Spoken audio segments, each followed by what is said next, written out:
वो शेर जो है ना, वो दरअसल पाकिस्तान के उन अवाम के नाम है जो हर दौर में जदोजहद करते रहते हैं, हर दौर में अताब का शिकार रहते हैं, लेकिन हौसला नहीं हारते। उनके नाम एक शेर है कि मेरी दास्तान हसरत वो सुना सुना के रोए, मेरे आजमाने वाले मुझे आजमा के रोए। जो लोग आपको आज आजमा रहे हैं ये रोएंगे, आप नहीं रोएंगे। अच्छा, ये जो नौजवान इधर बैठे हैं और पीछे खड़े हैं, इनको आप बेवकूफ ना समझे, इनमें बहुत दानिश है, बड़ी हिकमत है, ये सब समझते हैं। आप किसी का नाम ले ना लें, इनको सब तो मीर साहब जब फिर भी जब कोई आके डुगडुगी बजाता है, ये सारे के सारे उसके पीछे क्यों जाते हैं? नहीं जाते, जाते हैं, नहीं जाते।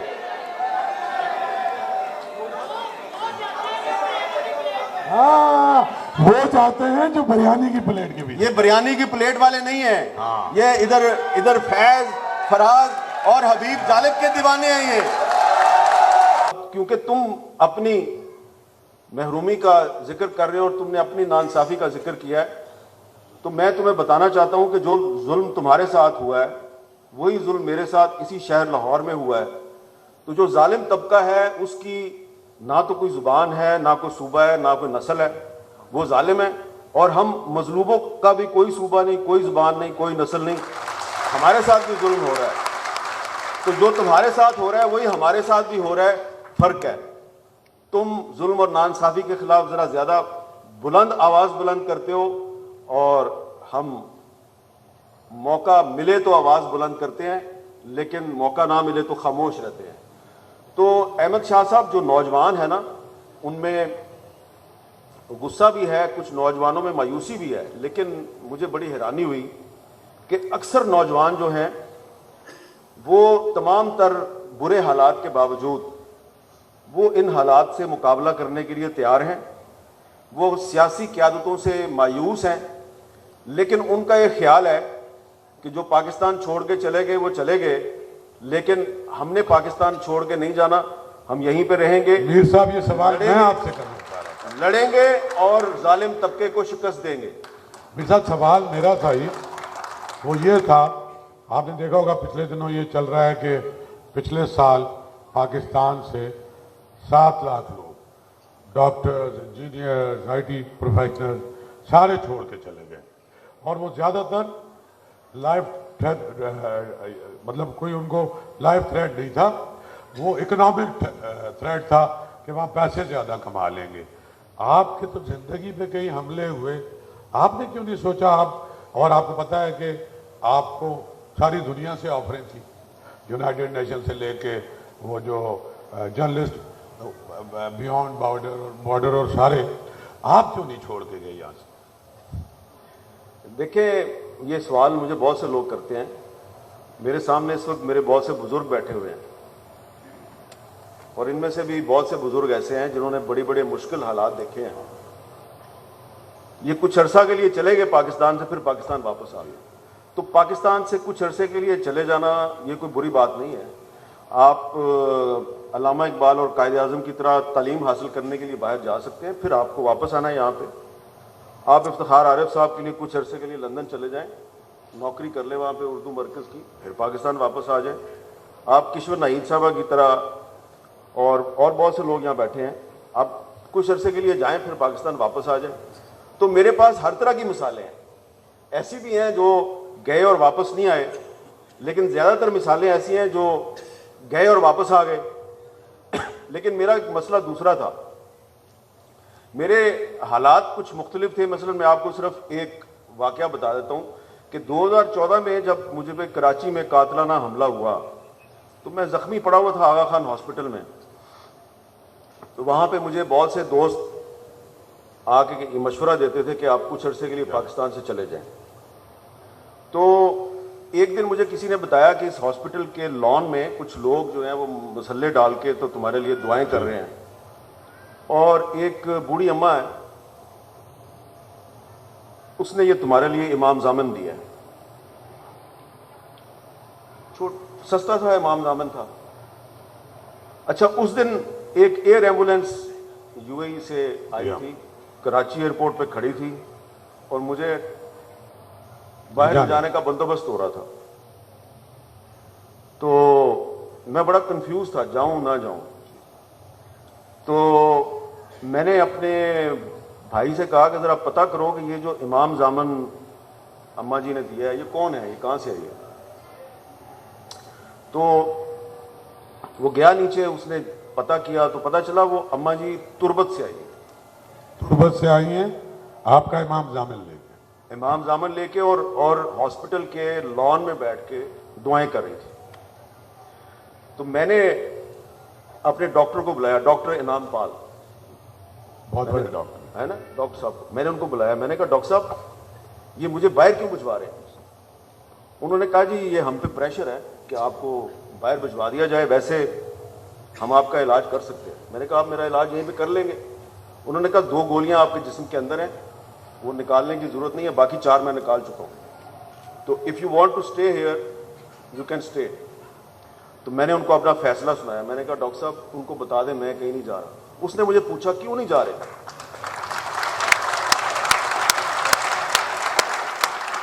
मैंने उनको ये कहा, डॉक्टर साहब ने मुझे पूछा कि आप क्यों नहीं जा रहे।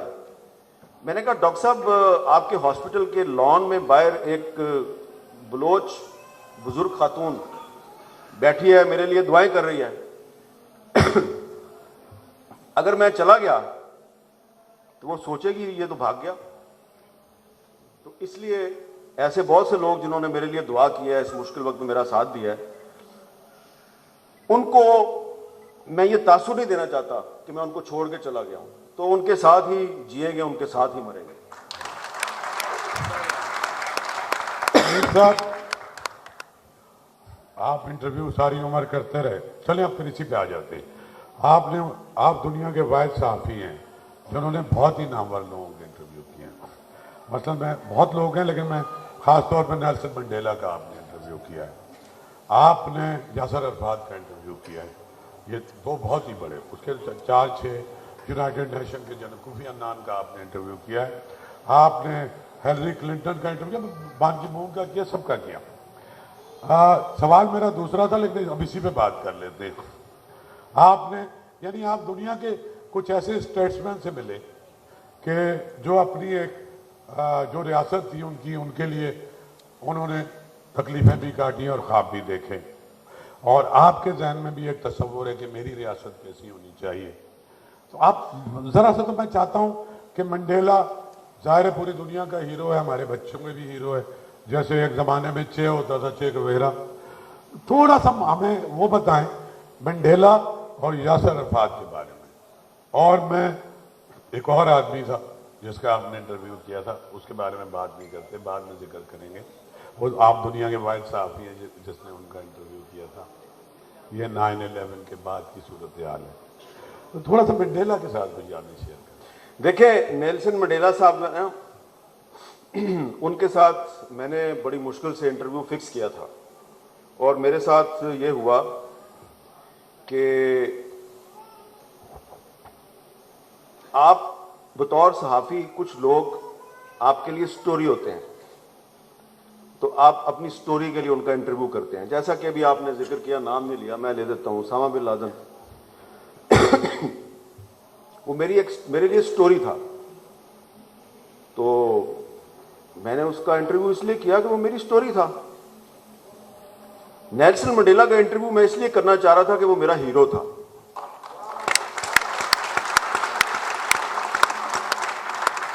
तो अब वो मैंने इंटरव्यू कैसे किया कि हम कॉमनवेल्थ कॉन्फ्रेंस की कवरेज के लिए न्यूजीलैंड गए हुए थे। वहां पे दुनिया के बहुत से हेड ऑफ द स्टेट्स आए हुए थे। तो मैंने कोशिश की कि किसी तरीके से मेरी नेल्सन मंडेला से मुलाकात हो जाए। कोई रास्ता नहीं निकल रहा था, बहुत सख्त सिक्योरिटी थी। मेरे ज़हन में एक तरकीब आई। हमारे जो डेलीगेशन, पाकिस्तान के डेलीगेशन के हेड थे, वो हमारे प्रेसिडेंट ऑफ पाकिस्तान थे, फारूक लगारी साहब। तो मैंने फारूक लगारी साहब से कहा कि प्रेसिडेंट साहब एक रिक्वेस्ट है आपसे। उसने कहा बताएं। मैंने कहा मैं नेल्सन मंडेला का इंटरव्यू करना चाहता हूं, मेरी उन तक रसाई नहीं हो पा रही, तो आज रात को एक डिनर है, वहां पे आप जाएंगे तो वो आपको वहां मिलेंगे, तो आप उनसे मेरा इंटरव्यू फिक्सर कर सकते हैं, मेरा इंटरव्यू फिक्स कर सकते हैं। तो प्रेसिडेंट ऑफ पाकिस्तान जो है वो आपको पता है बड़े ब्यूरोक्रेट टाइप आदमी थे और पहले ब्यूरोक्रेट थे भी। उन्होंने कहा कि तुम मुझे अपना फिक्सर बनाना चाहते हो? मैं कहा नहीं सर, मैं माजरत चाहता हूँ, दरअसल मेरा ख्वाब है उनको इंटरव्यू करना, तो अगर मैं उनका इंटरव्यू करूँगा तो इससे आपकी और पाकिस्तान की नेकनामी में इजाफा होगा। उन्होंने कहा छोड़ो छोड़ो, इंटरव्यू करना है, आई विल ट्राई। मैं गया, वापस चला गया। मैंने कहा शायद करें ये कुछ। तो अगले दिन मुझे सुबह सुबह उनके एडीसी का फोन आया कि आपका 3 बजे इंटरव्यू का टाइम है, सिर्फ 10 मिनट है आपके पास। मैं भागा भागा पहुंचा जी, तो वो जो होटल का स्वीट था तो उसमें मैंने नेल्सन मंडेला साहब को जाके मैं उनके सामने बैठ गया। तो वो उन्होंने पूछा, young man where are you from? I am from Pakistan. Where is Pakistan? अच्छा। मैंने कहा sir Pakistan is next to India and we share borders with Afghanistan, we share borders with Iran.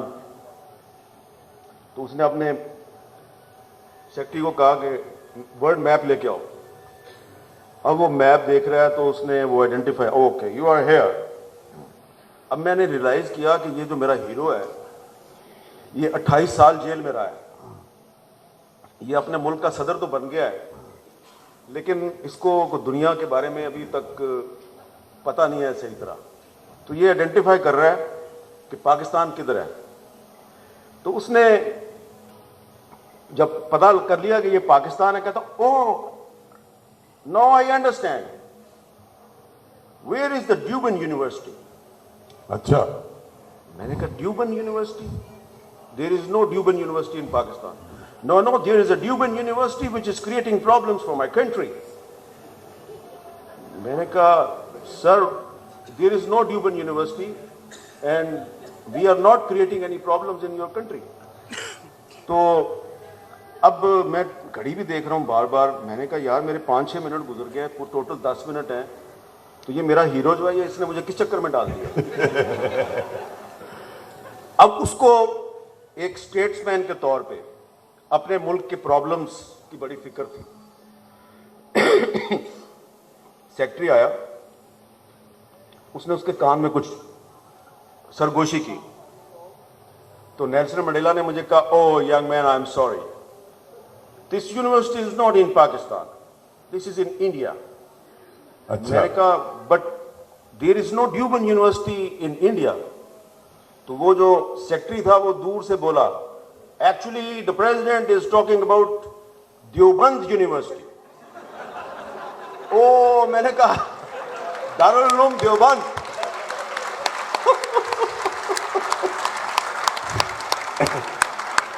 तो नेल्सन मंडेला साहब के साथ ड्यूबन यूनिवर्सिटी और दारुल उलूम देवबंद के बारे में बात करते करते मेरे 10 मिनट पूरे हो गए। और सेक्रेटरी ने कहा, young man I am sorry your time is finished.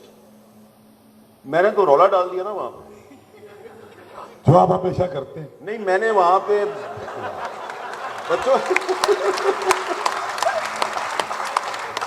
बच्चों की तरह मचलना शुरू कर दिया। मैंने कहा प्रेसिडेंट साहब मैं आपका इंटरव्यू करने आया था, आपने मेरा इंटरव्यू शुरू कर दिया, तो मेरे 10 मिनट तो आप ले गए, अब मुझे 10 मिनट और दे दें। सो ही वॉज वेरी काइंड। तो उसने मुझे फिर 10 मिनट मजीद दिए और वो गुफ्तगू करके जब मैं वहां से निकला, ये 1996 की बात है, 9/11 से पहले की बात है। तो मैं आया और मैंने आके तो सदर लगारी साहब का शुक्रिया अदा किया और उनको मैंने ये वाकया बताया कि ऐसे हुआ है, और मैं पाकिस्तान की इज्जत बचा के आ गया हूं, वरना वो ड्यूबन यूनिवर्सिटी हमारे खाते में पड़ रही थी। लेकिन मुझे उस दिन ये एहसास हुआ कि जो एक स्टेट्समैन होता है, ख्वाह वो 28 साल जेल में रहा हो, वो अव्वल व आखिर अपने मुल्क के लिए जो प्रॉब्लम्स होते हैं उनको हल करने के लिए और उनको सोचने समझने के लिए वो कहीं से भी उसको इंफॉर्मेशन मिले वो इंफॉर्मेशन हासिल करने की कोशिश करता है। तो जो हमारे आज के स्टेट्समैन है कोई?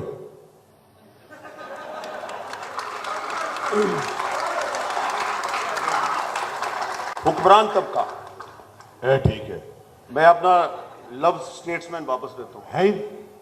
तो जो हुक्मरान तबका है उससे गुजारिश है कि ये जो नौजवान हमारे सामने बैठे हैं, जिनकी अक्सरियत अभी भी पाकिस्तान नहीं छोड़ना चाहती, वो इनके मुस्तकबिल के बारे में कुछ सोचें और बजाय कि इन पर मुआशी बोझ बढ़ाएं, अपने अखराजात कम करें।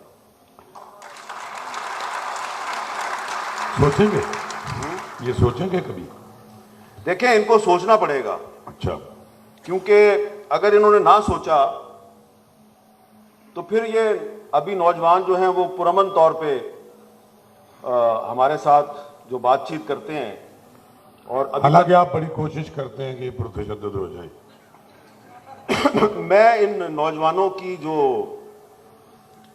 पॉजिटिव साइड है ना, मैं सिर्फ उसकी बात करूंगा। जी ठीक, हर चीज का पॉजिटिव और नेगेटिव पहलू होता है, या लेकिन आपको ऐसे नौजवान भी मिलेंगे जो सिर्फ आपके साथ सेल्फी खिंचाने के शौकीन हैं। ऐसे भी मिलेंगे जो आपसे ऐसा सवाल पूछते हैं कि वो आपको लाजवाब कर देता है। तो वो जो लाजवाब करने वाला नौजवान है ना, वो अगर सड़क पे आ गया और उसके जो सवालात हैं उसको उसका जवाब ना मिला, तो फिर हुक्मरान तबका जो है फिर उसको यहां से भागना पड़ेगा। नौजवान नहीं भागेंगे, उनको भागना पड़ेगा। अच्छा, मतलब हम देखेंगे, हम देखेंगे, हम देखेंगे जो है ना, ये तो आपने सुन रहे हैं, 60 वर्ष तो हो गए होंगे सुनते हुए। तो जब परवेज मुशर्रफ साहब आए तो मैं उनकी फैमिली को जानता था, तो उन्होंने थोड़ा सा उसमें तब्दीली करके गवाया उसको। मैंने देख लिया, भाई बना है चीफ मेरा, मैंने देख लिया। तो इस तरह का हम देखेंगे या सचमुच देखेंगे जो फैज साहब ने कहा था हम देखेंगे? देखिए, मैं थोड़ी सी ना हकीकत पसंदी से बात करूंगा। एक तो ये जो नौजवान है ना, इनको जो इस वक्त पाकिस्तान की मौजूदा सूरत हाल है, इसका तज्जिया करना चाहिए माजी को सामने रख के, ठीक है ना। माजी की गलतियां जो हैं उनको समझना चाहिए कि बुजुर्गों से और हमसे क्या गलतियां हुई हैं, और इनको उन गलतियों से सबक सीखना चाहिए, तो हम आगे बढ़ सकते हैं। मसलन एक चीज जो है वो अभी बाहर भी मुझे बहुत से नौजवान पूछ रहे थे, बल्कि बुजुर्ग भी पूछ रहे थे, पाकिस्तान का क्या होगा। अक्सर ने ये सवाल पूछा, अक्सर लोग ये सवाल करते हैं। फिर जब वो आप एक जवाब देते हैं तो फिर वो एक और ज़िमनी सवाल करते हैं, फिर आप उसका जवाब देते हैं तो एक और ज़िमनी सवाल करते हैं। तो एक डिबेट शुरू हो जाती है। मैं इसको थोड़ा समराइज करता हूं जी। मसलन अभी मुझे बाहर एक नौजवान पूछ रहा था कि क्या दोबारा हम 1971 की तरफ जा रहे हैं। इसका मतलब यह है कि 1971 में वो नौजवान तो पैदा नहीं हुआ, लेकिन उसको अंदेशा है, खदशा है कि कहीं पाकिस्तान दोबारा तो नहीं टूट जाएगा। तो मैंने उसको एक मुख्तसर सा जवाब दिया, वो सेटिस्फाई नहीं हुआ। फिर मुझे उसको कुछ तफसील से समझाना पड़ा, तो वो सेटिस्फाई हो गया। लेकिन जाते जाते उसने मुझे कहा कि अगर जो आप कह रहे हैं अगर ऐसा ना हुआ तो फिर मैंने कहा हाँ, फिर अनारकी है। अच्छा, अब मेरी और जो उसकी गुफ्तगू हुई है मैं उसको इधर समराइज कर देता हूं। पहले तो हमें यह समझना चाहिए कि 1971 में पाकिस्तान क्यों टूटा। वो स्टोरी शुरू होती है 58 से। 58 के सितंबर के महीने में एक बड़ी कमजोर हुकूमत थी मलिक फिरोज खान नून की, तो उसने गवादर को पाकिस्तान का हिस्सा बना दिया, और उस हुकूमत का एक वजीर था अकबर बुगटी। तो उसका भी किरदार था गवादर को पाकिस्तान का हिस्सा बनाने में। सितंबर 1958 में गवादर को पाकिस्तान का हिस्सा बनाया गया, यानी कि एक कमजोर सी जमहूरी हुकूमत ने पाकिस्तान की टेरिटरी में गवादर को ऐड किया, और अक्टूबर में जनरल अयूब खान ने मार्शल लगा दिया और फिरोज खान नून और अकबर बुगटी और सबको पकड़ के जेल में डाल दिया। वो कहानी शुरू हुई, 1956 का आइन खत्म हो गया, 1962 का आइन लाया गया, और फिर उसी जनरल अयूब खान के लाए हुए army chief general Yahya Khan ने 1969 में वो 1962 का आइन भी खारिज कर दिया। अब फिर इलेक्शन हो गया, इलेक्शन में अवामी लीग को अक्सरियत मिल गई और आपने उसको ट्रांसफर ऑफ पावर नहीं किया, इंडिया ने आप पे अटैक कर दिया, पाकिस्तान टूट गया। उस वक्त पाकिस्तान में आइन नहीं था। जब पाकिस्तान टूटा, कोई भी आइन नहीं, कोई आइन नहीं था। एक LFO था, एक अबूरी आइन, लेकिन आपके पास आइन नहीं था, मीडिया आजाद नहीं था, अदालतें आजाद नहीं थी, पाकिस्तान टूट गया। लेकिन विद इन 2-3 ईयर्स 1973 में आपने आइन बना लिया, और आइन भी बनाया मुतफिका आइन, जिसपे ऑपोजिशन लीडर वली खान ने भी साइन कर दिए, पश्तून, सबने साइन, मैंगल, वली खान, सबने साइन कर दिए। और वो जो पाकिस्तान 1971 में टूटा था, उसने 2-3 साल के अंदर अंदर पहले आइन बनाया और फिर एटमी प्रोग्राम भी शुरू कर दिया, और आने वाले सालों में आप एटमी ताकत भी बन गए। लेकिन 1977 में 77 में वो आइन फिर टूट गया, फिर वो 85 में बहाल हुआ, फिर 99 में फिर टूट गया, फिर बहाल हुआ, फिर 2007 में फिर मुअत्तल हो गया, फिर एक तहरीक चली, फिर बहाल हो गया। तो ये आपको समझने की जरूरत है कि वो एक मुतफिका आइन जो 1973 में आपके बुजुर्गों ने आपको दिया, उस आइन ने 3 दफा बहाल होके अपनी ताकत दिखाई है और आपके मुल्क को मुतहद रखा हुआ है। तो आइन की इंपॉर्टेंस क्या है किसी से? मैं यही आपको समझा रहा हूं। 1971 में आपके पास आइन नहीं था, आज 2023 में आपके पास एक आइन है, the only consensus document in Pakistan इस कॉन्स्टिट्यूशन ऑफ पाकिस्तान, जिसपे कि आप अमल दरामद नहीं करते, आपका हुक्मरान तबका इसको वायलेट करने की कोशिश करता है, यहां तक कि अब तो पार्लियामेंट भी इसको वायलेट करने पे तुली हुई है। ठीक है, तो ये जो नौजवान है ना, इनको आइन पढ़ना चाहिए और आइन के तहफ़्फ़ुज़ की कोशिश करनी चाहिए, और प्रेशर डालना चाहिए मीडिया को भी कि आप इस आइन को वायलेट ना होने दें। जो 1971 का और 2023 का फर्क है वो ये है कि 1971 में आइन नहीं था, मीडिया आज़ाद नहीं था, अदालतें भी आज़ाद नहीं थी। 2023 में आपके पास एक आइन मौजूद है, अभी तक उसको वायलेट नहीं किया गया।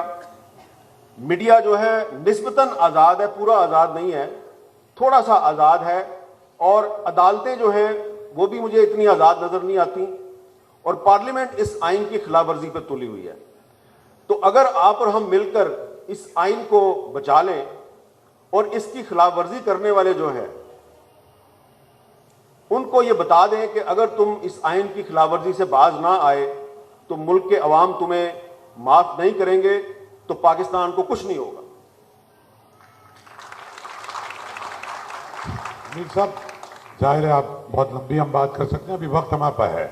मैं आपको काफी सालों से जानता हूं, यानी मुलाकातें कम है लेकिन कम से कम 35 बरस से आपको मैं जानता हूं, और एक चीज आपके करीबी दोस्तों ने महसूस की है कि वक्त के साथ साथ बेता गुस्सा आप में आ गया है, एंग्री मैन, और ये फील होता है बाज़ औक़ात, बल्कि अक्सर औक़ात। तो वजूहात हम सबको अंदाज़ा है, लेकिन आपके पास तो आउटलेट भी है ना मीर साहब, आपके पास एक मौसर 1 घंटा रोज पूरी दुनिया तक आपका पैगाम पहुंचता है, फिर भी इतना गुस्सा क्यों है आपको? देखिए, बात यह है कि एक गुस्सा ऐसा होता है जो आप में मायूसी पैदा करता है, एक गुस्सा वो होता है जो आपको मजीद जद्दोजहद और मजीद मज़ाहमत पर आमादा करता है। ठीक है, तो मेरा जो गुस्सा है, अब मुझे पता है, ये मैं आपको खुल के बताता हूँ ये किस गुस्से का जिक्र कर रहे हैं। ये उस गुस्से भरी तकरीर का जिक्र कर रहे हैं जिसकी वजह से तकरीबन 1.5-2 साल पहले मुझ पर पाबंदी लग गई थी। ठीक है, तो वो जो पाबंदी थी वो जिन साहब का फैज थी वो किधर गए? वो किधर गए? मैं तो अभी भी आपके सामने बैठ के बात कर रहा हूं, और उनसे पहले वाले भी किधर गए? अच्छा, मैं अभी आपको एक बात बताना चाहता हूं।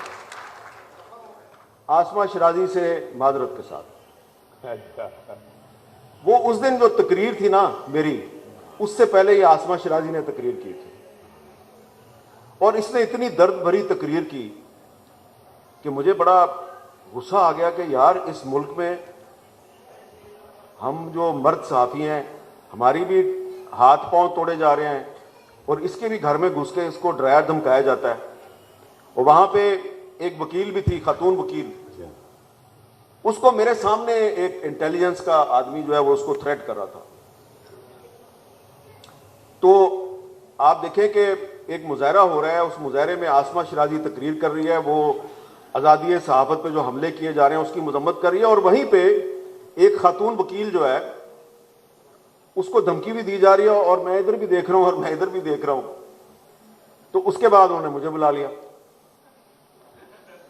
अब आप मुझे बताएं कि मैं अहमद शाह साहब वहां पे एक इंतहाई नस्तालीक किस्म की ठंडी ठार तकरीर करके चला जाता तो मुझे किसी ने कुछ नहीं कहना था।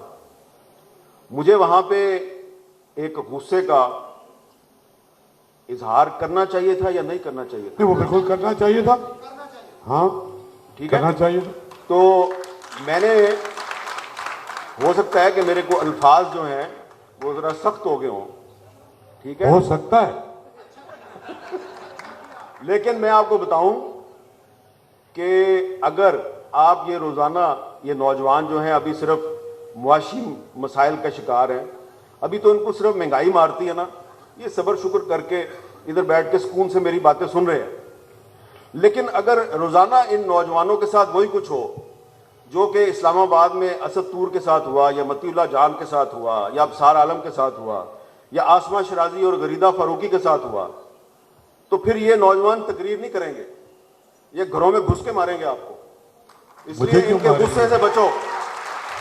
इससे पहले कि ये नौजवान अपने गुस्से का इजहार करें, कोई ना कोई हामिद मीर गुस्सा भरी तकरीर करके अपने पर पाबंदी लगवा लेता है। आप शुक्र अदा करें कि मैंने इनकी तर्जुमानी कर दी। इनको खुद कुछ करने की मैंने के लिए राग़िब नहीं किया, इनको मैंने भड़काया नहीं, इनको मैंने कहते हैं ना, मीर साहब ये ख्याल है आपका कि आपने इनको भड़काया नहीं, आपने इनको भड़काया इनके हुकूक की जद्दोजहद के लिए।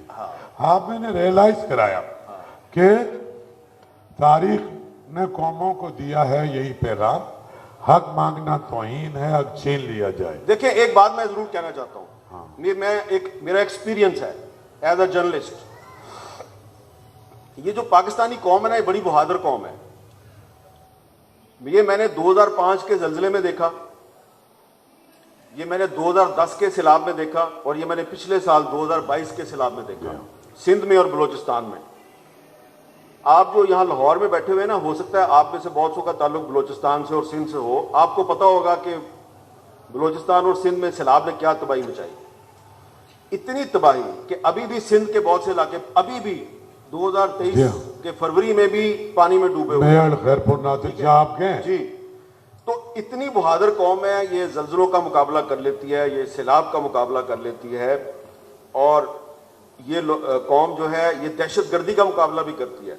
9/11 के बाद पाकिस्तान में जो दहशतगर्दी हुई है उसमें आपके 83,000 से ज़्यादा पाकिस्तानी शहीद हुए हैं, जिसमें सिर्फ सिक्योरिटी फोर्सेस के जवान नहीं हैं बल्कि आम शहरी भी हैं।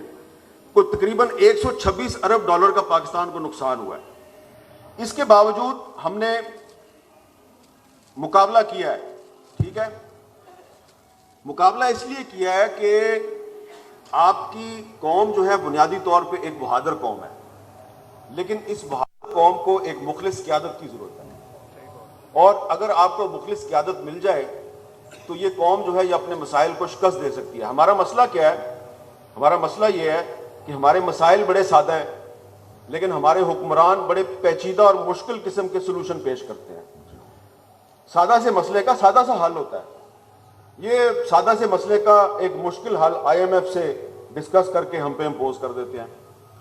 तो इसलिए मैं बड़ा पुरुमीद हूं, बल्कि आज मैंने जो नौजवानों से गुफ्तगू की है उसकी वजह से मैंने आज फिर मुजीबुर रहमान शामी साहब से मैंने सवाल किया, मैंने किश्वर नाहिद साहबा से, नूरुल हुदा शाह साहबा से मैंने ये सवाल किया कि मुझे यहाँ पे नौजवान बड़े पुरुमीद नजर आ रहे हैं, कि ये नौजवान बेवकूफ़ तो नहीं है। तो उन्होंने मुझे कहा कि नौजवान बड़े पुरअज़म हैं और इनके पास, बहुत सौ के पास मुज़ाहमत और जद्दोजहद के अलावा कोई ऑप्शन नहीं है। ये बात हुक्मरानों को समझ लेनी चाहिए कि उतना ही बोझ डालें नौजवानों पे जितना बोझ वो बर्दाश्त कर सकते हैं। अगर आपने उनकी बर्दाश्त से ज़्यादा बोझ उन पे डाला तो फिर उनके पास वाहिद ऑप्शन मुज़ाहमत और जद्दोजहद होगी और फिर आपकी दास्तां तक भी ना होगी दास्तान। मेरे सवाल का जवाब नहीं मिला। जी साहब, आपको पता है, आप जानते हैं मेरा इशारा किस तरफ, आपको पता है अमेरिका में थिंक टैंक बने, कार्नेगी फाउंडेशन, फोर्ड फाउंडेशन, इसी तरह मुख्तलिफ मुल्कों में वो 25-25 साल की पॉलिसियाँ बनाते हैं। उसमें इकोनॉमिस्ट भी होते हैं, साइकोलॉजिस्ट भी होते हैं और उसके अंदर एंथ्रोपोलॉजिस्ट भी होते हैं। एक मिनट रुक जाओ बस मेरे बच्चे, एक मिनट रुक जाओ। नारेबाजी से आगे चलेंगे ना, हम अवामी दानिश पे बात करें। हमारे यहाँ आप नहीं समझते कि जो भी पार्टी बनाता है, चाहे वो जाम साकी है या नवाज शरीफ है, कि एक बेसिक चीजें वो अपनी तरबियत करे और उसके ना होने की वजह से या उनके शॉर्ट साइटेडनेस होने की वजह से या उनमें विजडम ना होने की वजह से ना चाहते हुए भी मुल्क को नुकसान पहुंचता है। ये बहुत ही संजीदा सवाल है। मैं संजीदा सवाल का मैंने संजीदा जवाब देने की कोशिश की है। दूसरी साइड का जवाब दें। ये आप चाह रहे हैं कि मैं असली बात ना करूं? असली बात आप करें, लेकिन मैं जिनकी आप बात कर रहे हैं ना, मैं कह रहा हूं जिनकी आप बात कर रहे हैं उस पे भी ठीक है, उस पे भी ये बताएं कि वो क्यों कर रही है, वो वजूहात क्या है, क्या विजडम नहीं है या आखिर में ताकत हासिल करने की ख्वाहिश है। चले, लेकिन बात इंटेलेक्चुअल डेप्थ ना होने की वजह से भी गलत फैसले करते हैं ना। देखिए, मैं तो आपके सवाल का पहले जवाब दे दिया, लेकिन मैं एक ऐसी बात करूंगा कि कोई ना आपके लिए मुश्किल पैदा हो ना किसी और के लिए। जाहिर बात है, देखिए बात यह है कि नाम लेने की जरूरत नहीं, आप सबको पता है कि 56 का आइन किसने तोड़ा, 73 का आइन बार बार किसने तोड़ा।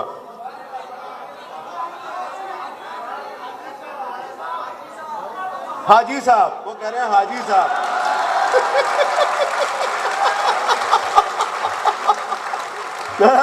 ठीक है, देखिए आप देखिए, ये नौजवान जो है ना, इनको आप धोखा नहीं दे सकते, इनको आप बेवकूफ नहीं बना सकते, इनको सारा पता है, सब पता है इनको। ठीक है, अच्छा अब मैं इसको जरा कोशिश करता हूं। लेकिन मेरा सवाल अपनी जगह नहीं, आपके सवाल का जवाब नहीं मिला। अभी जवाब देने तो देना। बिल्कुल ठीक है। देखिए, एक तो पहली बात यह है कि बार बार पाकिस्तान में आइन नहीं टूटना चाहिए और आइन तोड़ते हैं फौजी जर्नैल।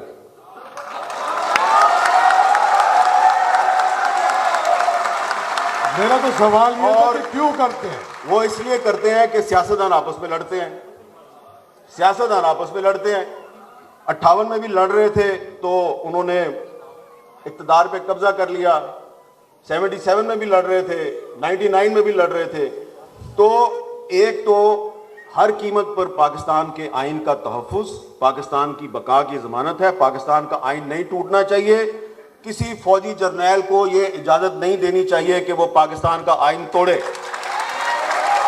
ठीक है, और लेकिन इसके साथ ही साथ जो पॉलिटिकल पार्टीज हैं, जो सियासी क़यादत है, उसको भी आइन की पाबंदी करनी चाहिए, आइन का एहतराम करना चाहिए और सियासी जमातों के अंदर भी जमहूरियत लानी चाहिए।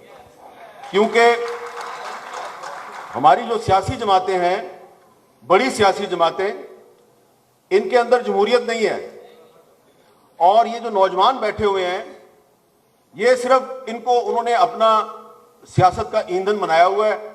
इनका काम नारेबाजी है, लेकिन सूबाई असम्बली की और नेशनल असम्बली की टिकट जो है वो दे देते हैं वो जागीरदारों को, सरमायादारों को, अमीर लोगों को।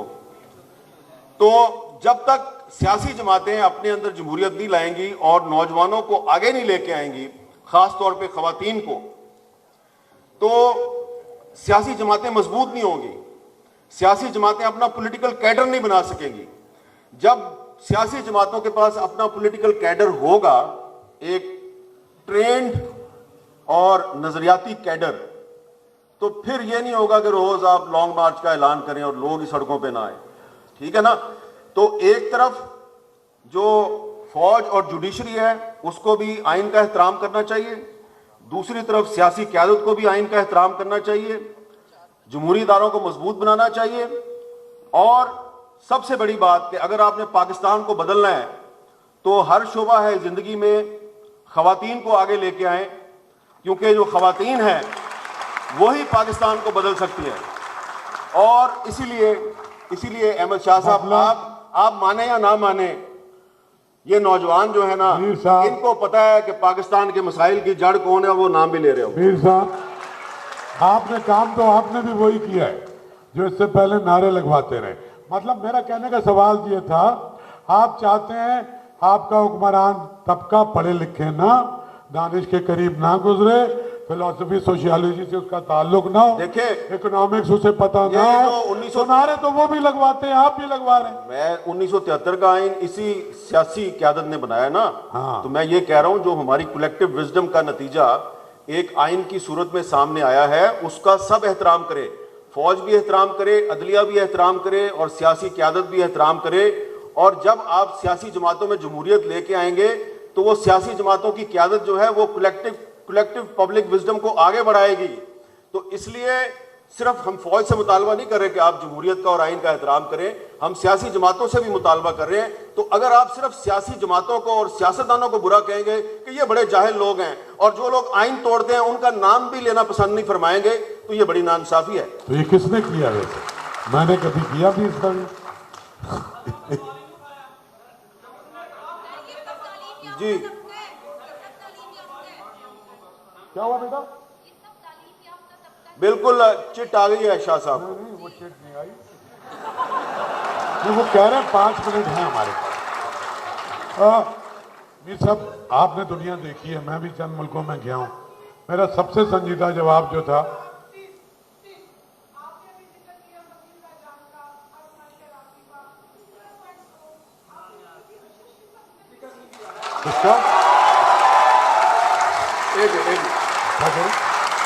देखिए वो जिक्र आया उस वाक़े का जिक्र आया जब कि मैंने वो तकरीर की थी।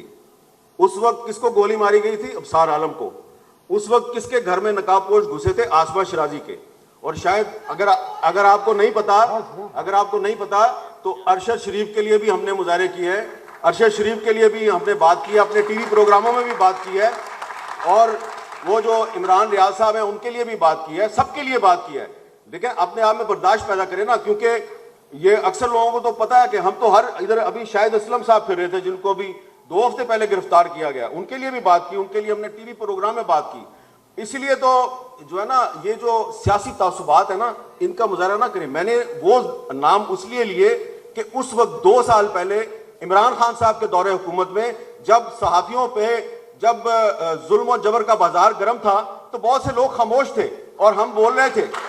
और आज अगर शहबाज शरीफ साहब के दौरे हुकूमत में आज भी बहुत से सहाफियों के साथ वो कुछ हो रहा है, हम आज भी बोल रहे हैं, हम उस वक्त भी बोलते थे, हम आज भी बोल रहे हैं, लेकिन कुछ लोग उस वक्त नहीं बोलते थे, सिर्फ आज बोल रहे हैं, ये भी गलत है।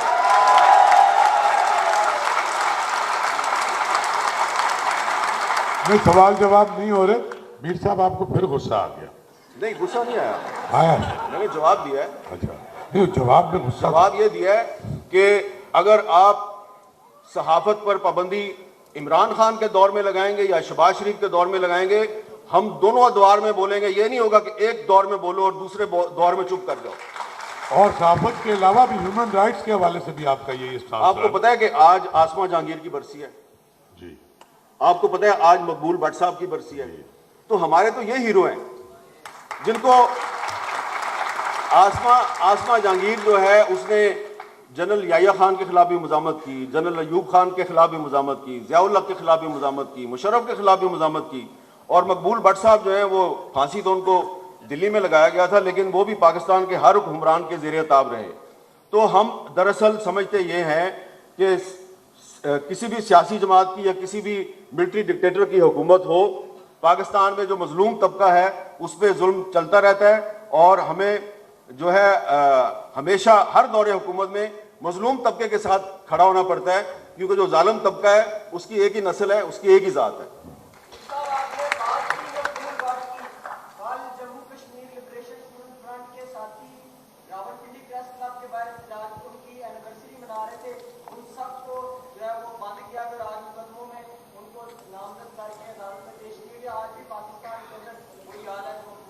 भाईजान, बात तो यही हो रही है ना कि तमाम हुकूक तमाम कौमियतों को मिलने चाहिए, वो बात यही हो रही है। मेरे सवाल का जवाब बहरहाल मुझे नहीं मिला मीर साहब अभी तक कि किसी दानिश की जरूरत हुक्मरानी के लिए है या नहीं है, मेरा तो ये सवाल था। मैंने आपको ये जवाब दिया है कि आपका आइन पाकिस्तान की इज्तिमाई सियासी दानिश का एक नमूना है, एक एग्जाम्पल है। इस आइन का तहफ़्फ़ुज़ करें। आइन के तहफ़्फ़ुज़ का मतलब है आप पाकिस्तान का तहफ़्फ़ुज़ कर रहे हैं। लेकिन अगर आप बहानेबाजियां करें कि 90 दिन में इलेक्शन नहीं कराना तो पाकिस्तान बच जाएगा, तो इसका मतलब है आप आइन के साथ खिलवाड़ कर रहे हैं। आइन से खिलवाड़ मत करें। मीर साहब, ये 6 घंटे भी चल सकता है, लेकिन 3 और सेशन है और अभी बहुत ही शानदार एक सेशन यहाँ होने वाला है। आपको पता है ये कितना अजीम शान शहर है। बहुत शुक्रिया। और यहाँ पर एक शेर है, एक वो है शेर, तो खैर मैं नहीं सुनाता, ये जो नौजवान बाहर सुनाते। एक शेर मैं भी सुना दूं। हाँ सुनाएं। वो शेर जो है ना, वो दरअसल पाकिस्तान के उन अवाम के नाम है जो हर दौर में जदोजहद करते रहते हैं, हर दौर में अताब का शिकार रहते हैं, लेकिन हौसला नहीं हारते। उनके नाम एक शेर है कि मेरी दास्तान हसरत वो सुना सुना के रोए, मेरे आजमाने वाले मुझे आजमा के रोए। जो लोग आपको आज आजमा रहे हैं ये रोएंगे, आप नहीं रोएंगे। अच्छा, ये जो नौजवान इधर बैठे हैं और पीछे खड़े हैं, इनको आप बेवकूफ ना समझे। इनमें बहुत दानिश है, बड़ी हिकमत है, ये सब समझते हैं। आप किसी का नाम लेना ने, इनको सब तो मीर साहब, जब कोई आगे डुगडुगी बजाता है, ये सारे के सारे उसके पीछे क्यों जाते हैं? नहीं जाते, जाते हैं, नहीं जाते। हाँ, वो चाहते हैं जो बिरयानी की प्लेट के पीछे। ये बिरयानी की प्लेट वाले नहीं है। हाँ। ये इधर फैज, फराज और हबीब जालिब के दीवाने हैं ये।